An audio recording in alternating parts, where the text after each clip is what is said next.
La teoría de atribución. El objetivo de la psicología social es describir aquellos reguladores de la interacción entre las personas en un constructo social y cómo éste influye en su conducta, los pensamientos y las emociones. Durante nuestra vida tienen lugar diferentes tipos de sucesos donde nos vemos involucrados de una u otra manera, muchos de ellos llegando a tener una afectación dentro de nosotros. Es por ello que para llegar a solucionar estos conflictos internos entra en labor el proceso de atribución.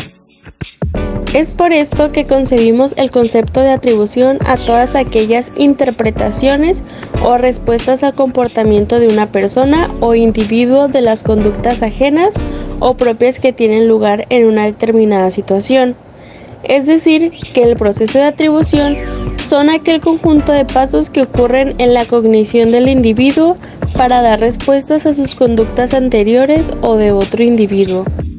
Existen diferentes tipos de atribución. Primero está la autoatribución, que son aquellas atribuciones hechas por el propio individuo a su comportamiento. Luego está la heteroatribución, que son atribuciones hechas a conductas de otro individuo. Luego está la controlabilidad, que es saber si las causas de una conducta están o no bajo nuestro control. Después están las estables, que es tener la concurrencia de asignar las mismas causas a una conducta. Por consiguiente, están las inestables, que es modificar las causas que nos dan respuesta a la conducta. Luego están las internas, que son relacionadas con las variables que tiene el propio autor. Y por último están las externas, que son aquellos factores externos al autor. Psicología ingenua de la acción de Heidegger explica cómo llegamos a determinar que el sujeto es más o menos responsable. Lo llamo así psicología ingenua de la acción, porque decía que en las explicaciones que damos cotidianamente nos comportamos como científicos pero muy ingenuos. ¿Cómo se define el proceso atributivo?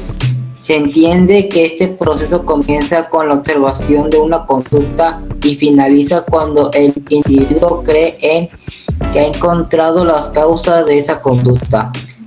Lo primero que comienza a diferenciar entre causas personales internas y causas ambientales externas. A partir de ahora vamos a hablar de observador, el que busca la explicación, y el actor con la tarea de observar.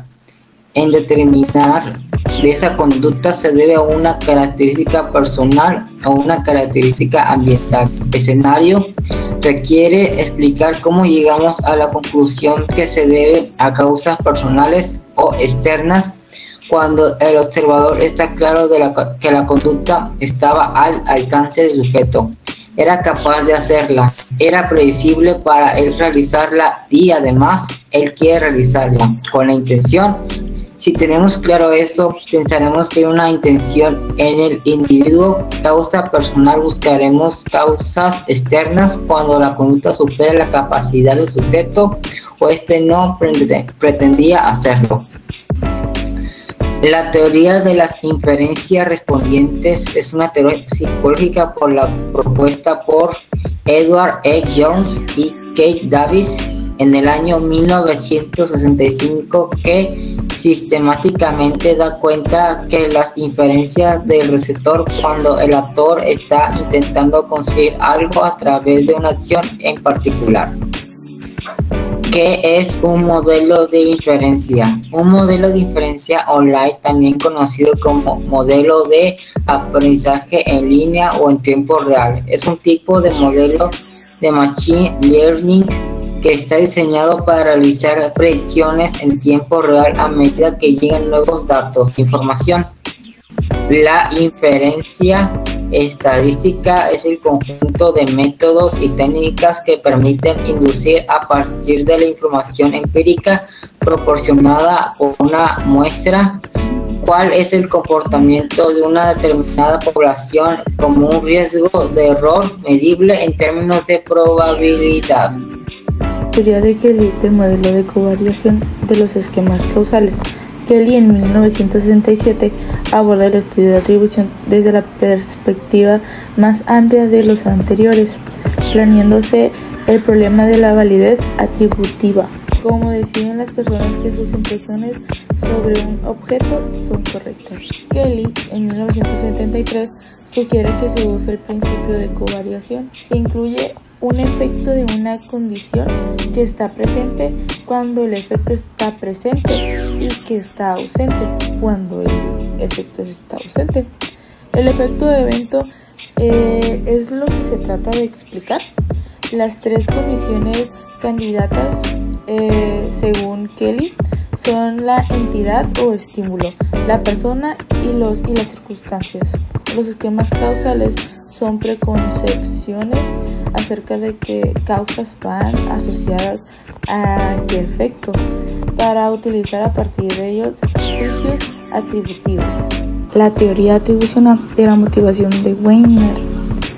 Desde que Wagner en 1979 formuló este modelo, que ha llevado a cabo en gran cantidad de trabajo laboratorio y mucho menos de campo, aunque este marco teórico es claramente persuasivo y productivo.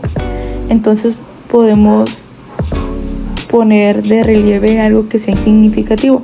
Cuando criticábamos también el grado de sofisticación del modelo de Kelly, el problema se plantea cuando intentan encajar las explicaciones reales de las personas en la teoría en el momento que los investigadores intentan compartimentar las causas que daban los sujetos espontáneamente.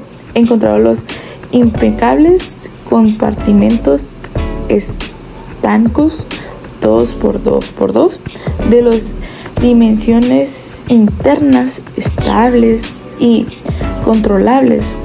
Distaban mucho de alcanzar una perfecta acomodación a sus sutilezas del lenguaje natural.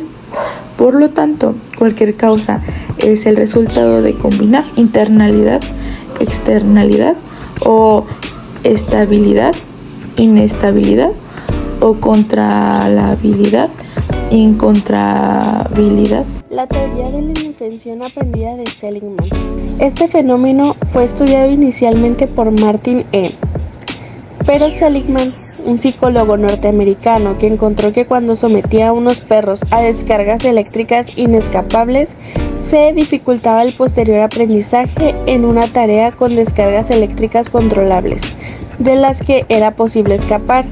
Las dificultades del aprendizaje consistían en que los perros no aprendían a escapar las descargas, mostrando pasividad y alteraciones emocionales. Este estado emocional fue bautizado con el nombre de la indefensión aprendida y se han encontrado reacciones similares en otras especies, incluido el hombre, aunque los humanos no se les sometía a descargas eléctricas, sino que se les presentaban problemas insolubles. La indefensión aprendida tiene consecuencias en tres áreas importantes de las personas afectadas. Las tres áreas afectadas son la motivacional, cognitiva y emocional. Sobre los sesgos atribucionales. Muy frecuentemente hacemos atribuciones causales de forma errónea desde el punto de vista lógico. Esto se debe en buena medida a la presencia de los sesgos atribucionales, distorsiones sistemáticas en el fondo en que procesamos la información al interpretar las causas de los eventos. Como primero tenemos el error fundamental de atribución, que se refiere a la tendencia humana a atribuir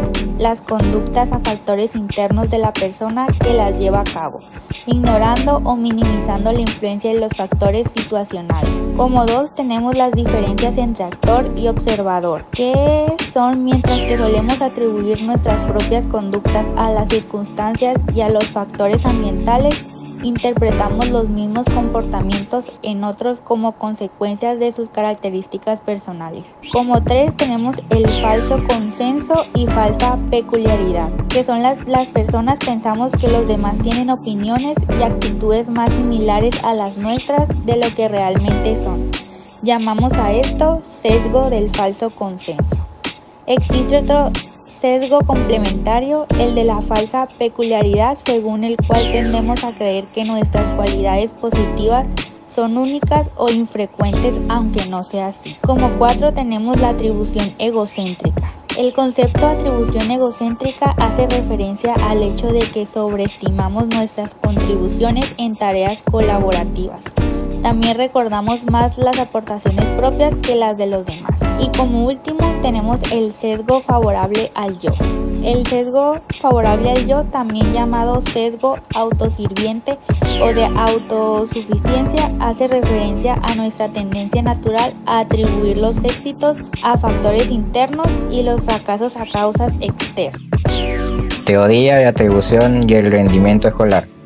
El rendimiento escolar se ha explicado desde factores cognitivos y pedagógicos, aunque de modo insuficiente desde estos últimos años. Existen distintos factores que inciden en el rendimiento académico, desde la dificultad propia de algunas asignaturas hasta la gran cantidad de exámenes que pueden coincidir en una fecha, pasando por una amplia extensión de cientos de programas educativos. Son muchos los motivos que pueden llevar a un alumno a mostrar un pobre rendimiento académico. Otras cuestiones están directamente relacionadas al factor psicológico, como la poca motivación, el desinterés o las distracciones en clase, que dificultan la comprensión de los conocimientos impartidos por el docente y terminan afectando el rendimiento académico a la hora de las evaluaciones.